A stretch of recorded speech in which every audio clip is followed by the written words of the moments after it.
La crise aura aussi des conséquences sur l'économie et l'emploi et ce n'est pas le moment. Nous avons été prendre la température du côté des patrons et des syndicats bruxellois. Stéphanie Trieste et Emmanuel Talarico.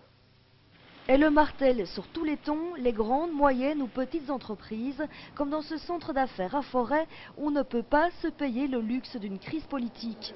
Cette PME, Bativision, s'est spécialisée dans le développement d'un programme inédit, assurer la sécurité de systèmes de vidéosurveillance et l'accès à distance via le web, mais l'accès au crédit pose problème. Depuis la crise d'il y a 2 ans, on a eu et on a encore un petit peu de mal à pouvoir trouver des partenaires financiers qui font confiance aux PME de par effectivement l'instabilité constante du gouvernement ici en Belgique. Si la PME vient de conclure un accord juteux avec une filiale de GDF Suez, à l'avenir on le sait, l'instabilité politique risque fort de refroidir les clients étrangers, une analyse que le syndicat des indépendants et des PME partage avec la Chambre de commerce et d'industrie de Bruxelles.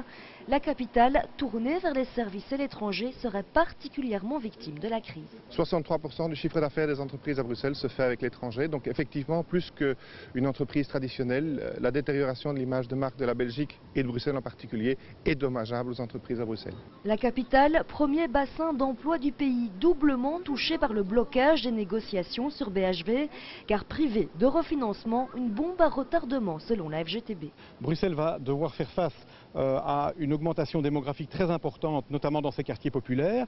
Et pour faire face à ce type de phénomène, il faut des services publics forts qui peuvent apporter au plan sanitaire, au plan social, au plan de l'éducation, au plan des transports publics, une série de réponses. On a l'habitude de dire que les services publics, c'est une partie du pouvoir d'achat des travailleurs. Et puis les 3 régions ont besoin d'un gouvernement capable d'assurer la reprise économique.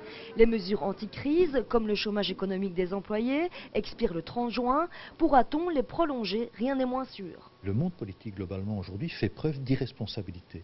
D'irresponsabilité parce que nous sommes dans une des crises les plus importantes que nous n'avons jamais connues. Ce qui veut dire que la priorité des priorités pour les gens, c'est leur emploi, c'est l'avenir de leur sécurité sociale, c'est l'avenir des pensions. Et aujourd'hui, on joue tout ça dans une opération de court terme sur une crise politique qui porte sur l'institutionnel. Nous disons ce n'est pas sérieux, ce n'est pas responsable et je pense qu'on a un véritable problème politique dans ce pays.